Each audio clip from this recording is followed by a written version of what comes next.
tuning in to the online broadcast network, AFTERBUZZ TV. Over 20 million weekly downloads in over 150 countries, and your number one source for after-show entertainment.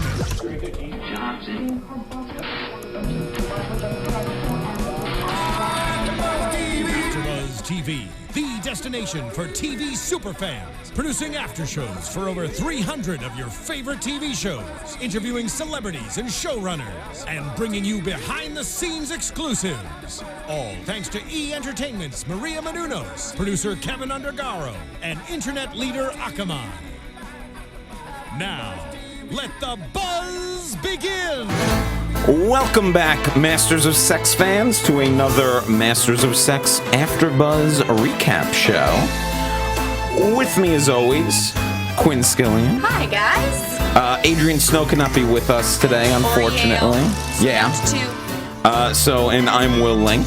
But we are going to break down. I'm sorry Adrian wasn't here because this had to have been the most bizarre episode. There have been, about 30 some odd episodes of this show. This one takes the cake. I mean, and there are some things that happen in this show that make you kind of cringe. I was cringy, McCringerson. There were multiple moments when we were watching it where you were like, this is really uncomfortable. I was like, is this a dream? She's gonna wake up, right? This is a dream. Well, let's just start off the bat with the 800-pound gorilla in the room, which is literally an 800-pound gorilla. Oh my God. Gil the gorilla is not mating. Mm-hmm. And so you bring in the great sex experts, Masters and Johnson, to help Gil with his problem. And the way this storyline starts in the episode, it's... it kind of makes sense because you could see, like Bill even says later about kind of evolutionary research, stuff like that. But it goes in an odd direction. I mean, the conversation that they had with Gil's former keeper. Yes, played by Alex Borstein. Alex Borstein. Loretta. The name is Loretta. Was going in such an awkward way. I was like, are they gonna has she been jerking off this gorilla? I mean, that was clearly what was implied, because here's the thing. Loretta is, Gil hasn't been able to mate since Loretta left, and she left under mysterious circumstances. Like it was real cloudy. It was kind of like kind of under wraps or whatever. And the way that she was talking about him was like an ex-boyfriend. She was like, I couldn't eat, I couldn't sleep. I'm finally getting my life back together. Then you guys come in here. Gil and I were friends. Oh my God. Yeah, see, I wasn't sure, tonally, I wasn't sure if the scene was supposed to be being played for laughs. Plus, it helps that you have, Alex Borstein, very funny comedic actress in there. But at the same time, there was such a seriousness to it. I thought she was great. I thought she was absolutely wonderful. Oh, she did a great job. So clearly, what is not being said is that Loretta was exposing herself to Gil, right? Right. Much like Virginia does later. It's crazy to me that they were like, I don't know. I just, when he was like pointing at her and they're like, oh, you were supposed to expose yourself. I'm just like, I'm surprised that they figured that out without having Loretta or anybody else explain to them that was happening. Well, I mean, I kind of could see how they could come to that, because I mean, clearly from the second he sees Virginia and the second I heard that the ex-keeper was a woman, I knew like, oh, he's attracted to the human female. Yeah. So I thought that was what Loretta was doing, but I guess there was still part of me that here's the thing though. It seems a little creepy, especially the way Loretta was talking about it. But really, at the end of the day, is it that creepy? I remember reading this horrible. I read this article online that I wish I never read it because I can't forget it now. I can't unsee it. Yeah. It's this article about these workers at SeaWorld. Okay. Being sexual with the dolphins.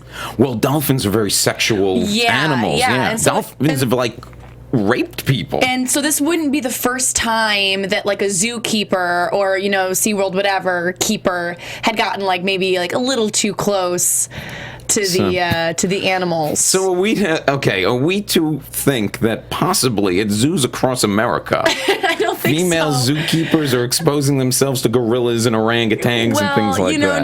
Now there's got to be cameras all around the zoo. It's not so, everyone would know. Everyone would know. I guess but I mean, So here's the way this goes down. First of all, when they finally do go, Virginia is very big on taking up this gorilla case.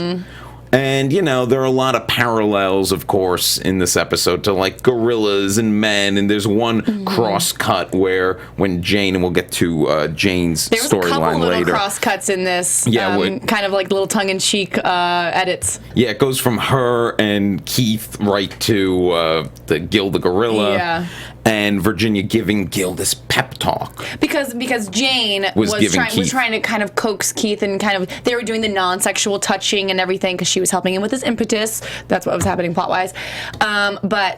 She's kind of be like, I'm here with you, and, she's having to give him, trying to pump him up and everything, and then that was changed right with, I think, with... do you have the quote? Yeah.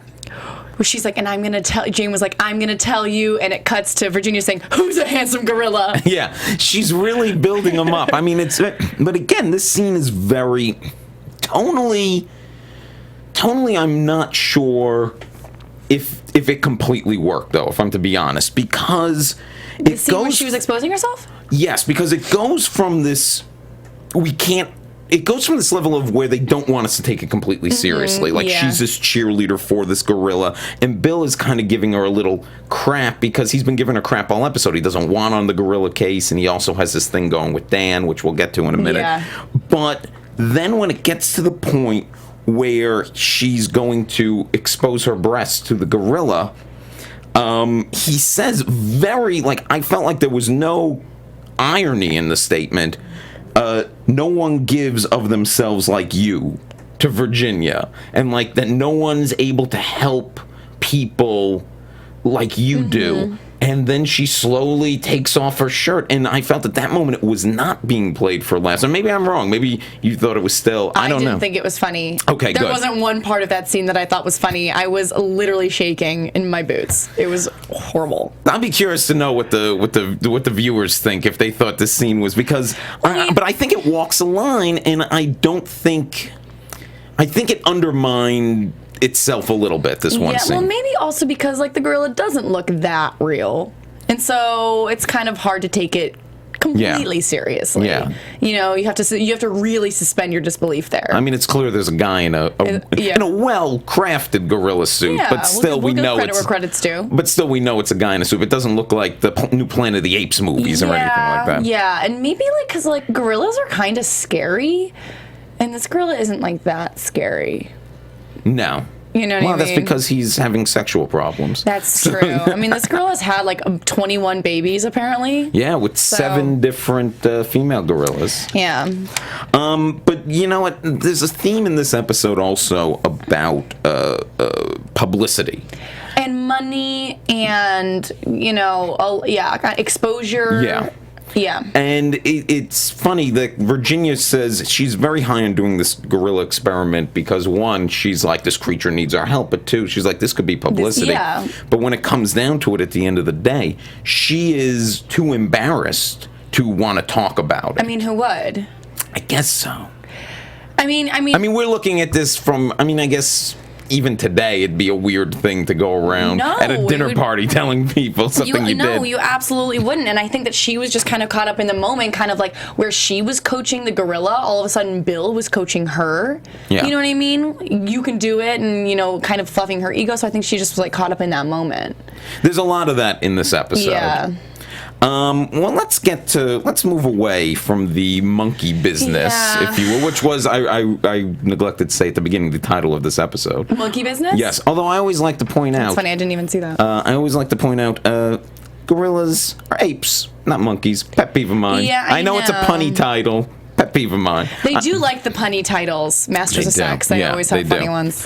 Punny ones. Anyway, the episode begins with Dan and Virginia, and this is clearly what we saw at the end of last week's episode was not just a one-night thing. They're kind of an item. And he definitely wants it to be more than an item. Were we wondering maybe at the beginning, is she with Bill or is she with Dan? Because it almost looked like her bedroom for a minute. Maybe. Oh, you mean at the beginning of the episode? Yeah, it kind of starts panning over, and it took me until he said something to me, oh, that's Dan. I couldn't tell who it was. They didn't reveal his face right away. I guess they wanted us thinking... We haven't seen Bill. We haven't seen Bill and Virginia. Oh no, actually we have at the beginning of last episode. Feels like we're seeing them be like intimate with each other a lot less lately. Well, in the last 2 episodes, there's been a big chasm building in their relationship, and Dan is trying to fill it. And Dan has sensed this. I mean, last episode he said something about, oh, have you and Bill ever put the the monitors on you and gotten in there? And now he's being a little more blunt about this in the beginning. Like, he is talking about Bill a lot in this opening, and she's clearly uncomfortable with this. As if his hunch wasn't enough, then we have Tessa pretty much spill the beans entirely. Yes. So that secret's pretty much a non-secret. Well, there's this great, and got to give a lot of credit to Josh Charles and Michael Sheen. They are doing this great kind of quiet war between the war of words between the two of them. It is a silent battle. Yeah. They both know that they both want Virginia, and they're trying to undermine each other in any way possible. Yeah. Very quietly. And I'm waiting for this at some point to explode. We're gonna have some fisticuffs, I'm sure. I mean, right away, the first time we see Bill in this episode, he's talking about, oh, why doesn't we need a chemist to figure out the pheromone issue. Just being such a... Go back to New York, Dan Logan. Yeah. He's like, because he thinks that Dan Logan, which is weird because he's saying Dan Logan's study is they've hit a wall. Yeah. But we made such huge strides in the last episode, so that was kind of like, That's just all Bill wanting to get him out of there. Okay. He doesn't want the competition of... The competition to Virginia. Affection. Yeah. And there's a question Dan asks early on, like, who takes care of Virginia? And look, Virginia doesn't really need anyone to take care of her, and all these guys are just itching to. And I think that all these guys give her they put her on such a pedestal because it's how often do we talk about Virginia as being kind of a negligent mother? It's like she doesn't need someone to take care of her. She needs to go take care of her kids. Yeah. Well, but I mean, there is that thing, and it's so, when we're talking about women of the 60s, and this comes into play later, certainly with Betty and Helen. But there was that whole thing in episode 2 of the season where Bill was basically telling her, she should be able to have both. But you're right, she hasn't found the right balance yet, and her daughter still clearly resents her. And that's another silent battle that we're seeing happen too between Tessa and Virginia. It's just this well, Virginia doesn't even know her daughter is undermining her too. She has no idea. She doesn't know the daughter knows about Bill. Yeah. Doesn't know that Dan wants her as well. And that she was, she's been working at the office, and that she's kind of running around kind of all sneaky like. Now, that first scene I actually thought did work for both dramatic and comedic effect. When Tessa first starts talking to Dan, notices Dan noticing Virginia, and they have this good back and forth, and it keeps going back to this, who are you? Who are you? And Tessa, always one to, like you said, try to undermine her mother, keeps her mouth shut as who she really is and why such a young girl would be working in the sex researcher office. Yeah, and then later when her identity is still, concealed, she really lays into Virginia. You know what I mean? Yeah. She was shit-talking her mom. Well, I was such... so catty and middle school girl to be she's a bitch. Yeah, don't get involved with her. Seriously, that's exactly what it was. It reminded me of high school shit talking. This girl has a lot of this woman's got a lot of problems. But she does not even see her mother as an authority figure at all. Yeah. She sees her as a contemporary pretty much. I can't remember the exact wording, but there was something well, she's pretty enough and she knows how to use it or whatever. I know. It's not how people talk about their parents. I guess maybe if your parent did write the definitive book on sex, maybe we see how. I mean, we've seen it. She's constantly embarrassed by her mother being part of this study. I know, but I say don't fight it. No, at this point, she should be, because it's better than the alternative of her grandmother we discovered last week, which is the exact. Yeah, it's pretty much the opposite extreme. So Dan keeps getting determined to try to find a way to get Virginia out and get her out from under Bill. And of course, the perfect thing comes along, the movie premiere of The Ghost and Mr. Chicken, the Don Knotts film. Yeah, the old classic. Oh, the classic.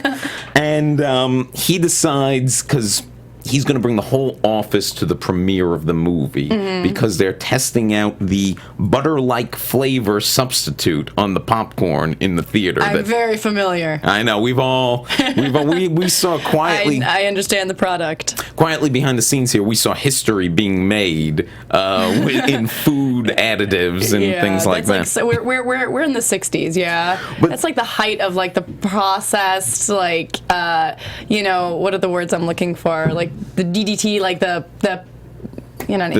before the preservatives and everything like that. Yeah. The start of the GMOs and things like that. Exciting. Yes, it's exciting. That'll be. I want a Dan Logan spin-off series where it's just him creating new food additives and smells. But so he wants to bring the whole office there, and Virginia's like, "Yeah, let's go. It'll be fun." But then all of a sudden, Bill's very excited about the guerrilla research at this point. He wants to bring. He's like, "No. We've got big work to do, and it might take all day." And this was another moment. No, he said it might take all night. That's true. That's true. But here's what's so funny, because this was another moment where when we were watching it, you were like, "This is getting really uncomfortable." This is so weird. That conversation. It is. Oh my God! I literally wrote. I was like, this Dan, Virginia, Bill conversation that seemed to never end, and it seemed like we weren't even talking about anything. It was like slow and awkward, and like, why aren't we cutting away yet? This one, I had tonal issues with the exposing herself to the gorilla scene, but this one I kind of loved, and I kind of loved watching it with you. I'm thinking we're supposed to squirm. Yeah, we were absolutely supposed to squirm. Yeah, I loved watching it with you because you were squirming so much, and it made me realize, these three have such an uncomfortable relationship with each other, and like we said, all this unspoken stuff, and it's coming out in drips and drabs and snippy little comments and ideas, and it did go on forever. Talk about high school, you know what I mean? Like, these people just can't have like an actual conversation. Everything is just like this like sneaky. Yeah, it's just so sneaky and like quiet. It's like quiet warfare. Silent warfare. Thank God, I've never been happier to see Tessa walk in to a room, because she comes in and interrupts it, and that's when she's introduced to Dan as Virginia's daughter. By the way.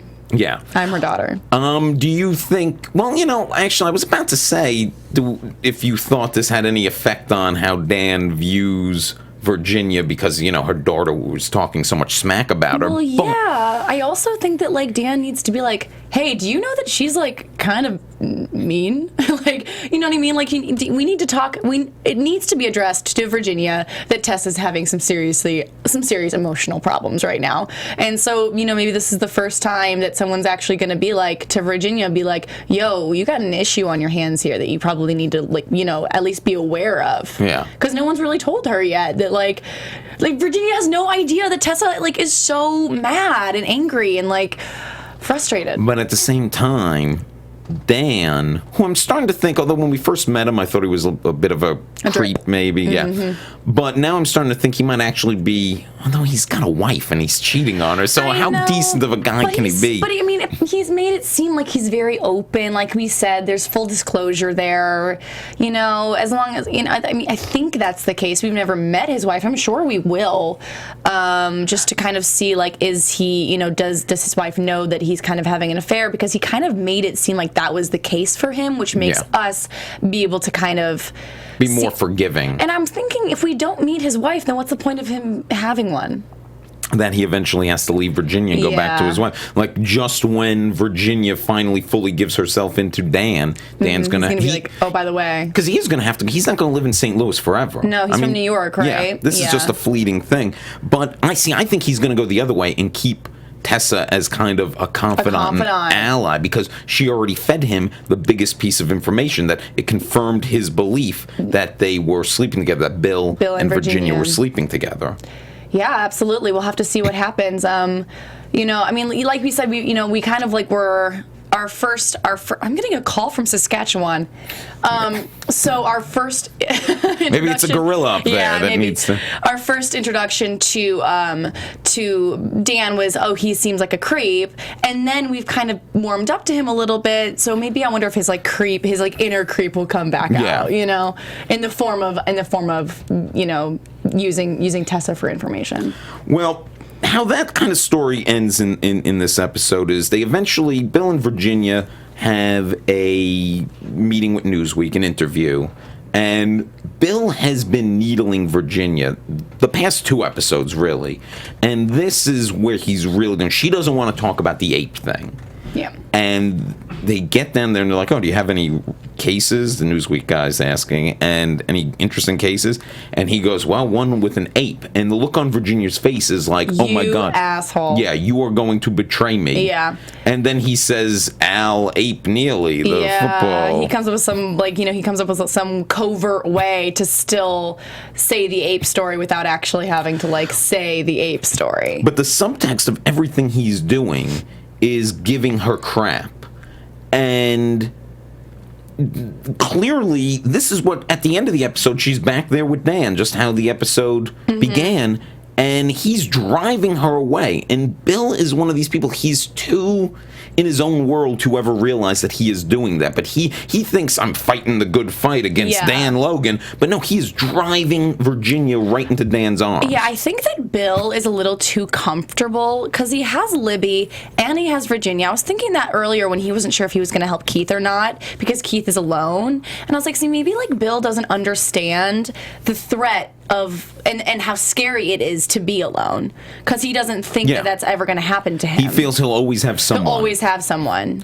I'm glad you brought up Keith because now that we're kind of done with Bill and Virginia, there was a lot of focus on some side characters, some supporting we saw characters. A lot of Betty. We got to see Helen today. I thought Sarah Silverman was much more Sarah Silverman-y this time around than we saw her in previous seasons. Well, when we saw her last season, she was trying to but she was a little conniving. I mean, performance-wise. Oh, okay. Sarah Silverman's kind of she really went full Sarah Silverman, whereas I actually think that she was a little bit more period last time we saw her. I would agree with that. Yeah. Especially where we first meet her in this episode where she's going on about this dream she had about the rabbit. It almost sounded like we were listening to one of her sticks. It was, she's talking about, I wouldn't be shocked if she semi ad-libbed that, because she's talking about the rabbit going into her vagina and then a baby coming out. Yeah. But you know what I loved about this? First of all, I've loved this season that they kind of in earlier episodes just drop a lot of hints and a lot of time has passed between the seasons even. And 2 episodes ago, it was Betty mentioned Helen just in passing. I know, we were like, we should see her soon. And then we see her, and I like that they're not just holding things. They're letting us kind of know information. Same thing with Barton, is he going to take a job with him? And the next episode, there wasn't a big scene where Barton comes in and I'm going to work here. You mean they don't spoon feed us? We can get it. It's elliptical. We can kind of follow along. Why do we need to see? We know she's going to be with Helen, so why do we need to see how they got back together? Yeah, that's totally fine. Same thing with Lester and Jane. Yeah, same thing. And we've had some baby issues with Betty before when she was going through all of the treatments, all the capping and stuff, knowing full well that she couldn't carry a child. Which is why she's so familiar with this procedure. With the procedure and everything. And I was a little bit freaked out to see her am I going to stick this catheter in you? I'm like, Betty, have you been trained? But anyway, I thought it was really interesting to come back to the baby thing for Betty because that was kind of a huge thing for her. I also love the whole, and I'm a sucker for any time, especially in a show in the 60s, and I was a sucker for this with Mad Men, anytime you're really getting into the sexual politics of things. Oh, definitely. And this episode did a lot of great stuff with that, because first of all, Betty and Helen living together, they don't seem to be hiding it, really, from at least people they know. But wait, Betty was talking to Bill about what about a friend? What if you have a friend who's definitely gonna be there for 18 years? Remember that conversation? Yes. It was so weird. I wonder why Bill knows. But she doesn't want to see, I don't think she wanted to tell her it was for them. But she could have been what about lesbians? You know what I mean? Well, I guess. Why didn't she just say that? I guess Bill is. Maybe Bill doesn't know. The only reason I feel like they're because how blunt they were with Austin at the end of the episode. By the way, great to have his character back. I love you, McDreamy. But maybe they are. I don't know. I feel because like I mean, like, or she could be like, hypothetically, what if two lesbians wanted to adopt? I feel like that would have been an okay question for Bill. I think she knows if Bill's against a single woman having a baby and raising it, I have a feeling he'd be against lesbians just because. I mean, because of the sexual politics of the time. Yeah, but he would be more afraid for them socially than their ability to actually be able to rear a child. And he would be afraid for probably the child socially, and be better off never. I mean, I would understand if that was his stance, but it just kind of felt like Bill's kind of the guy you can say that stuff. I guess it's also though the kind of thing like. If you ask once and you don't get the permission, if you ask for permission, then you're screwed. Then you're screwed. So better always to ask for forgiveness than permission. My dad taught me that. Yeah, go in there and inseminate your girlfriend. And just be like, oops, I guess she's pregnant now. Yeah, and no one would have ever known. Yeah. Really, in theory, except the night janitor. Yeah. Who didn't care. Do you think that that's going to come back? No, I think that night janitor. I think that was just for fun, yeah. But I think they chose a good choice. They want a baby, and you know what? It's funny. I didn't even think of, and obviously I should think of it. That adoption agencies wouldn't be letting single women. They still don't. I guess not. I mean, they do now more, but it's still, I mean, so much red tape. That surprised me. I guess this is a thing other than the episode, though. But with so many kids who could probably benefit by having a good home, why would they be so against, someone who want? I don't know. Haven't you heard that theory about that homosexuals are going to fix population control?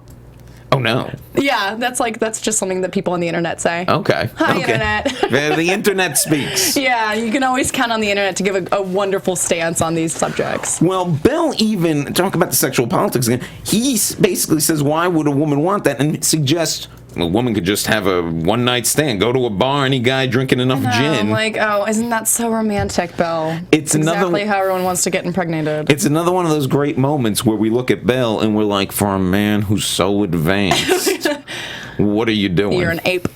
You're an absolute gorilla. They end up deciding not to do, because they're kind of upset about lack of choice, and they don't know what to pick from these sperm donors, and they decide to go to a doctor that they know. Austin, so glad to have him back. It's funny because, they were so nervous about a good heart. It's like, would we say that Austin has the best heart? I think he's a cheater. Yeah. But I think he's actually deep down a decent human being, just like Dan Logan. But maybe we hadn't seen enough of him lately. I couldn't remember where we were with him. The last time we saw him, he was with, oh my God, I can't remember the character's name, but she had the diet pills. Flo. He was working for her. That's right. That's the last time we saw Austin. The diet pills. I totally forgot. He was hawking these pills. And he was sleeping with her, basically. Even though she was like a very curvy woman, and he was like, what's going on? And I remember where we left off, she had like a lot of family with political heft that he was like, oh, I should get involved with this. And she was going to, was it Kennedy's inauguration? Yeah. Okay, it's all coming back. That's where it's all coming left off. Okay. Wait, is that where she was going? I don't know. It couldn't have been year-wise. Do you think that they're going to do capping, or do you think that Helen and Austin are going to do the deed? I think they're going to do the deed. Okay. I think they're going to do the deed. Make a night of it. By the way, he now owns a strip club? Was he the owner, or was he the doctor there? Oh, okay. They were talking about doctors being if you're doing all these crazy stuff with your body, you're going to need a chiropractor. They were talking about like an orthopedist or things like that. Yeah. Okay, maybe I just assumed because. I don't want him to own a strip club. Is that crazy? I want him to own a strip club. I would so rather him be the doctor at a strip club than be the owner of the strip club. What strip club employs a doctor, though? Do strip clubs? Maybe I've not been to. It was the 60s. Who knows? You know what I mean? They took care of those ladies. I'm going to take care of the ladies. We're bringing in a doctor. Yeah. A doctor to examine all of you. Like on a sports team, how they have to have like a special training doctor to wrap the ace bandage and everything. Same thing. Well, this must be a high-class strip club. Yeah. I don't know. Maybe I got to watch that scene again because I thought for some reason I thought he owned it, but I don't know. You might be right there. I don't know. I think you might be. As crazy as the kind of But now that thing. I'm hearing myself say it, it's crazy that there would be a doctor at a strip club. So I don't know. We have to rewatch it. Yeah. Either way, he's working at a strip club. He has a position of power at a strip club. I think that sounds like a good fit. The other great storyline, we got a lot of Jane and Lester, and we haven't had a ton of them this season. We've barely had any Jane since she's been reintroduced. You know what? And better. I'm bored by her. Really? Already? She was gone all last season. I know, but I really like Lester, and there's something about Jane that's so plain. Well, she did leave Lester in the past. And that sucks. You go, oh, why? I don't know. Well, I mean, I don't care that she went back. I mean, like, hello, Rachel and Ross. Like, obviously, I don't care. But I just feel like, she doesn't seem to like him very much. No, and he's made a lot of allusions to how how difficult it is at home and stuff like that. But then again, and she's like, we'll give you a job because you're just a housewife and you're so bored and all this stuff. But then again, I mean, I feel like when she talks to him like in the scene when they were watching the film of the other women and then watched her and then she got on top of him and was all like, it seemed loving except for the fact. It seemed manipulative. Well, that's what I was going to say. I mean, there was a loving tone to it. I don't know, but I mean, she does care about him on some level. They have children together. Something about it that feels like she wanted to go be the star in Hollywood, and now she's doing Oliver at she's doing community theater, and she's with Lester, and I think that she just feels like she's settling, and I don't know. Well, she probably does feel that a little bit, and that goes back to she was bored. Now, here's the thing: she brings in her friend Keith, who is a single guy who's impotent. And he basically feels this needs to be fixed, otherwise I'll never get a woman. I can't. Is this catch-22 that he's in, that he can't find a girlfriend because he's impotent, but he can't fix it because he's single.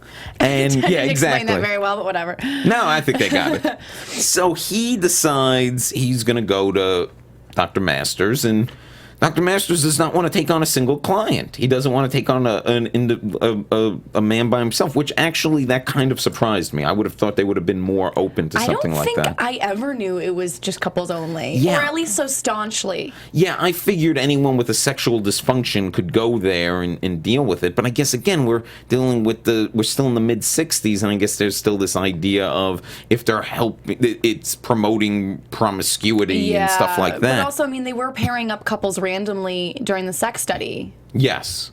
So why not do that why not Keith? Do it now? Well, Keith, he turns Keith down to his face, and then there is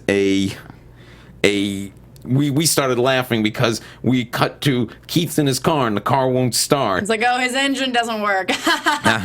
Impotence metaphor. Yeah. And luckily, I'm so glad the show called out. The show called it out. It was a little too obvious to be like. And Keith's like, did you catch it? Did you catch what we did there?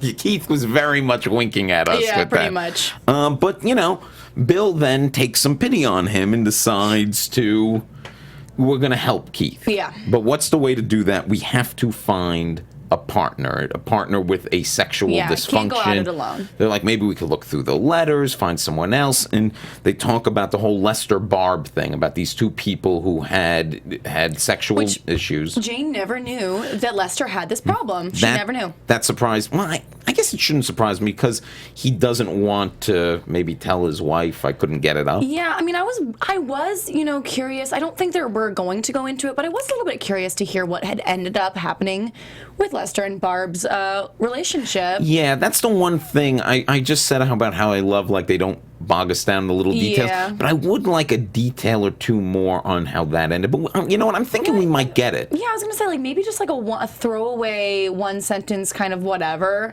and then we'd all go, oh, I see what happened, and then we would never have to talk about it again. I mean, was it just that Jane came back to him?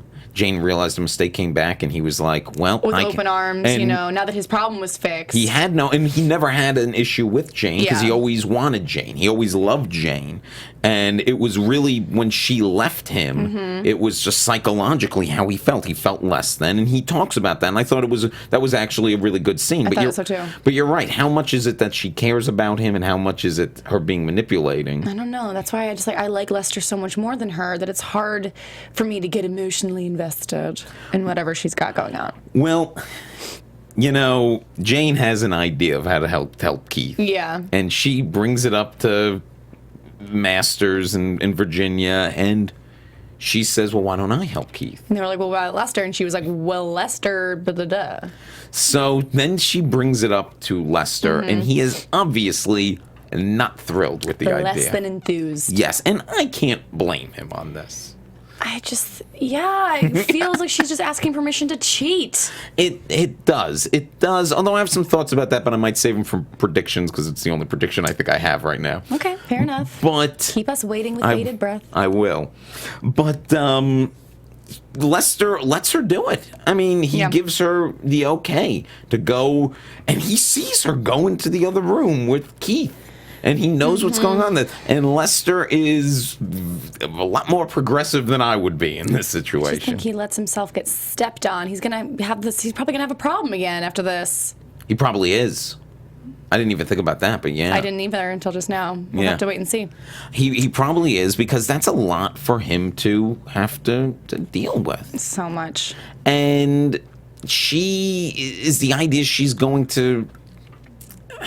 I don't know. As much as we haven't seen them really be a happily married couple. If we had seen a couple clips here and there of lovey-dovey, so happy, blah, blah, blah, that would be one thing. But we haven't seen that at all.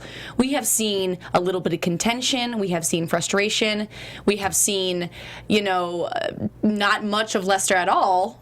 So, So we agree that we don't think Lester's buying into the whole... and it could be honest from Jane's point, but he's not buying into the whole, I just want to help people. I just want to help impotent men by having sex with them. Right. Okay. I don't know. I mean, she does make a good point, though. Jane has been very, very on board with everything about the study from day one. She's always, she said, I always believed in the work that they were doing. I think it's incredibly important. And that's true. You know what I mean?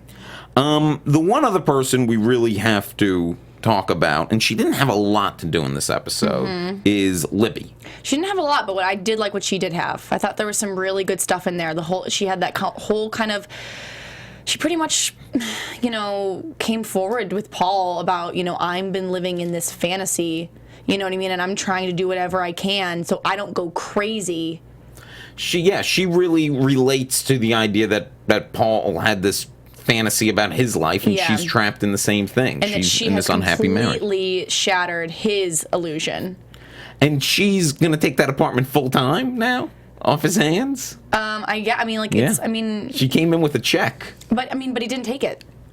I think the apartment's paid up for 6 months. So. Yeah. But I think he said later when they see each other, I think he said that she could have the apartment. Okay.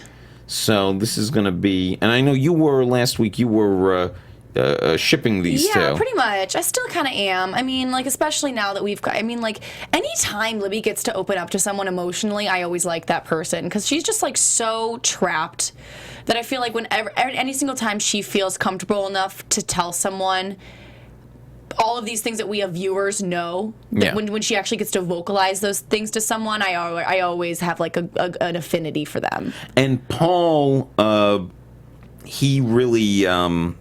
he kind of, when he said to her, and seeing you come over was that made him feel good. Is that just because he liked having somebody to talk to, or do you think there's another level of feelings he has for her? I certainly think that we'll see something romantic between these two, but I think that what he meant there was just this is a lonely time I'm going through, and even in the previously on, they were he's I'm sitting here, I feel like I'm sitting here with a corpse. You know what I mean? So I really think that it's just someone to breathe a little bit of fresh air into his life, something, you know what I mean? These are easily the two most lonely people on the show. Yeah.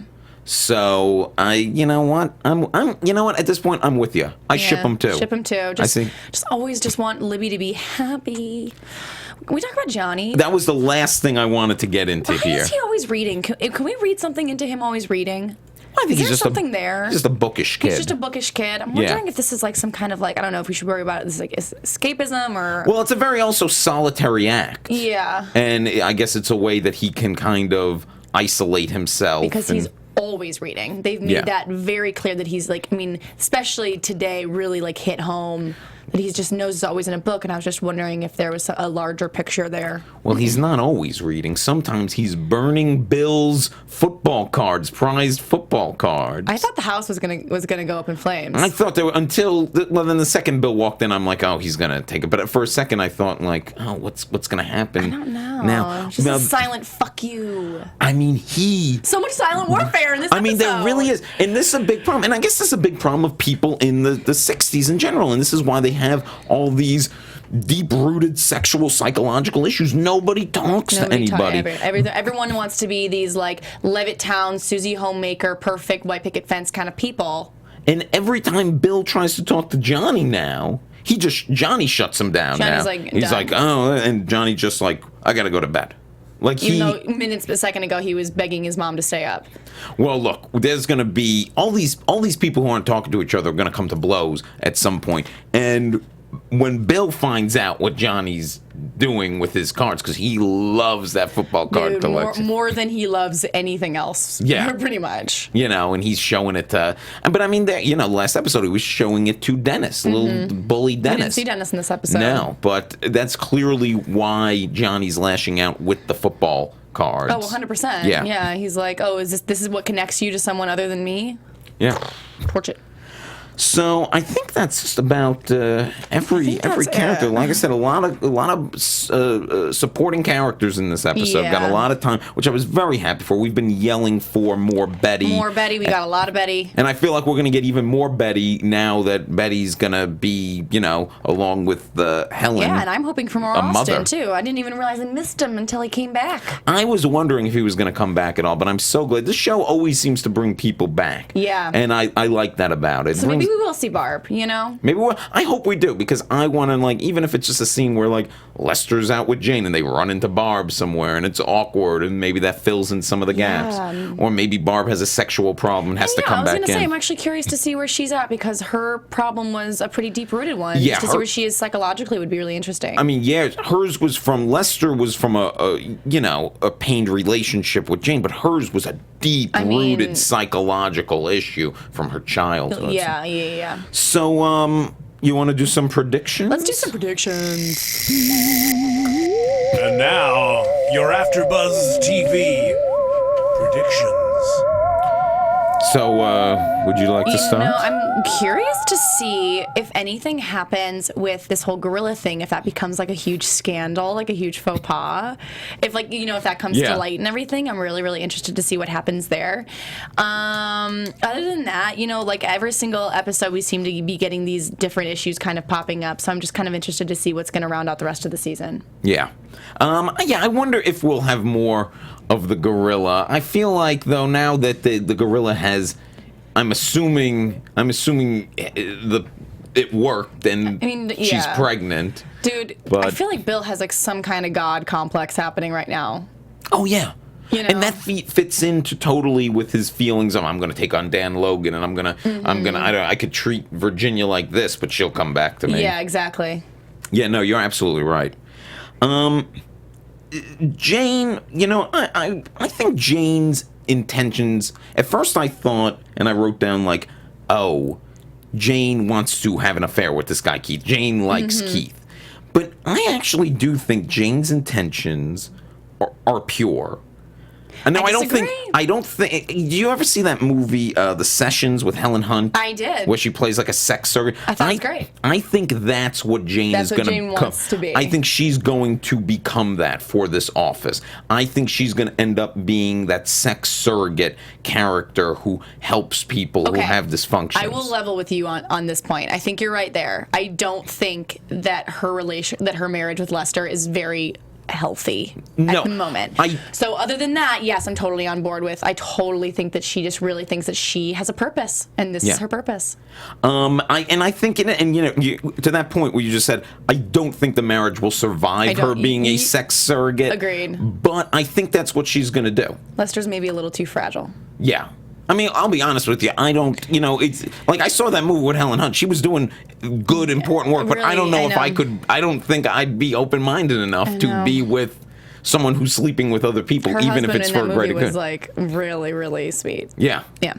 So we'll have to wait and see. Yeah, it's going to be after this episode. I am interested to see if maybe it'll be a little more toned down next week. Yeah, I feel like we had a pretty wacky one. There is no way, because there's not going to be anyone exposing themselves to a gorilla next week. I assume. I don't know. You never know. I hope not. Jeez. I mean, like, I'll be honest with you. I'm going to be very curious to read the comments from the viewers here. Me because too. I'm.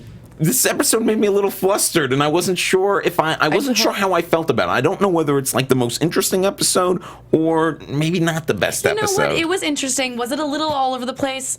Absolutely. Absolutely. Yeah. We were kind of all over the board, which is totally fine. Like I said, my thought was about the tone. Like, I wasn't sure whether I was supposed to be laughing or taking this seriously. Yeah. So I'm very excited to know what all of you think on that. Let's talk about the monkey business. So, as we go.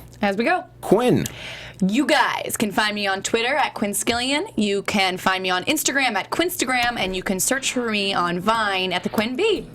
Excellent. And you can follow me on Twitter at The Real Will Link. And you can also listen to my pop culture comedy podcast, Will Sean Podcast. Yes, it's a question. Really? Find out by finding it on iTunes and listening. If you like us on here, you'll like me on the show. So there you go. Listen to it. Thank you so much. We will see you next week. Bye, guys.